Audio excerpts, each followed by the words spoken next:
In the past few months, we have seen countless debate on the SNP's ideological pipe dream of independence and valuable taxpayers' money being spent on this white paper outlining this fantasy scenario. This vital time in the Chamber could have been used to address the many people in Scotland still struggling with the cost of living crisis. We could be discussing the vast array of health and social inequalities still present in Scotland, or addressing the serious problem with NHS and mental health support waiting times. Instead, we are here once again to talk about independence. The SNP are doing down on politics of division in a desperate attempt to distract from the real problems facing people in Scotland.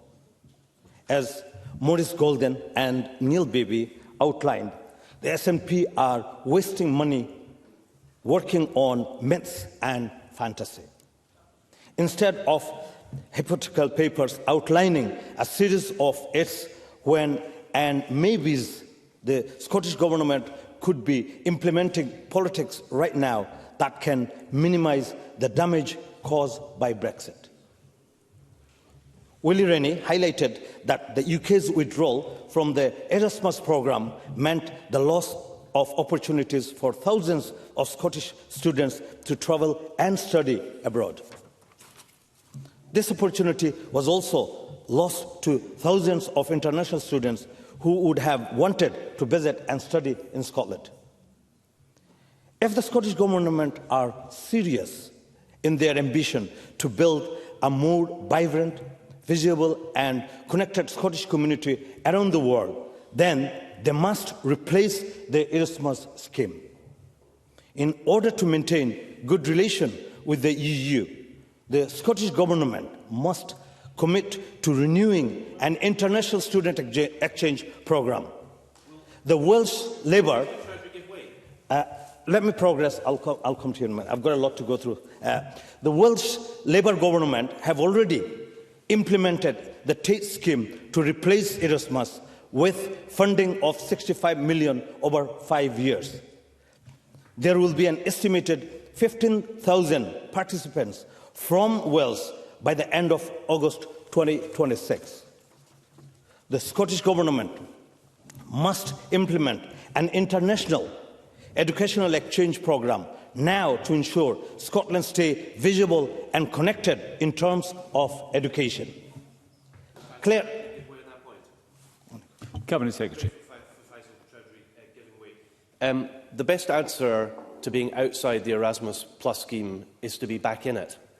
Is the position of the Scottish Labour Party, or indeed the UK Labour Party, that, like Horizon, it's in favour of rejoining Erasmus Plus? Again, it's quite simple, it's a yes or a no. Faisal Chowdhury.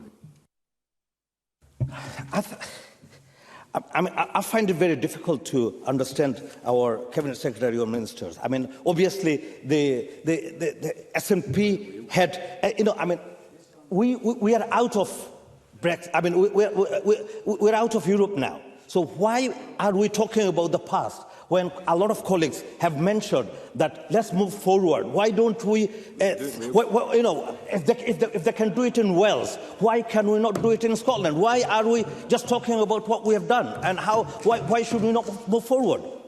Claire Adamson outlined that the Brexit disaster has isolated the UK from the benefits of EU members are receiving as part of the customs union. By the Scottish Government's own admission, an independent Scotland joining the EU would take years of complex negotiation and deals. Not to mention the chaos that would ensue from trying to separate Scotland from the place with which it shares a border, a currency, countless institutions, and an internal market. If Brexit has taught us anything, it is that withdrawing from an economic political union is shrouded in difficulty and regret. Neil Beebe highlighted the mess that the Tories have made over Brexit.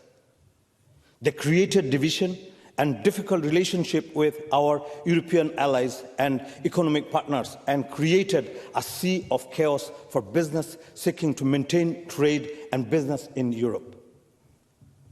But as has already been said in this chamber many times, independence is not the solution to the Brexit chaos. Presiding officer, Labour want to make Brexit work. Revisiting old roads will only create more division, distractions from the real and immediate problem facing people in Scotland.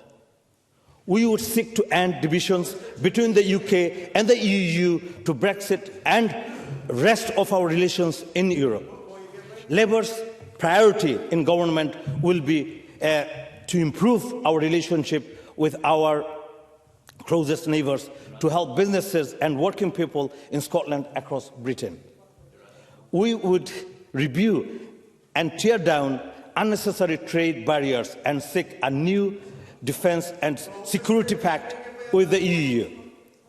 I've got a lot to go through. A lot of SNP speakers had their chances. Let us have our chance to bring our points across as well, please.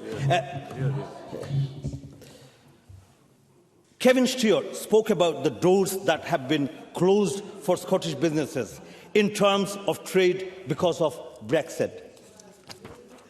In 2025, there is a scheduled review in the trade and cooperation agreement. The UK and the Scottish government should be working together to take these opportunities to fix mistakes in Brexit process. This is the serious work that Scottish government could be doing to mend broken relationship with our EU counterparts. Alex Rowley highlighted that the Scottish government should be looking at it actually could do now to improve conditions in Scotland. Instead, continue fantasy of the ideological pipe dream of independence does nothing to help the people of Scotland. The people of Scotland deserve better, and Labour are prepared to pave the way to make this happen. Finally, presiding officer, Kevin Stewart spoke of the Balkan. I'm bringing your points up. So, Kevin Stewart spoke of the Balkan states throwing off their imperial rulers. Are the SNP still trying to compare Scotland's union with the UK to an imperial colony? This is insulting to all those countries who fought hard for independence from Scotland as part of the United Kingdom. The SNP need to focus on what the people of Scotland desperately need, instead of doubling down on useless argument for independence. Thank you.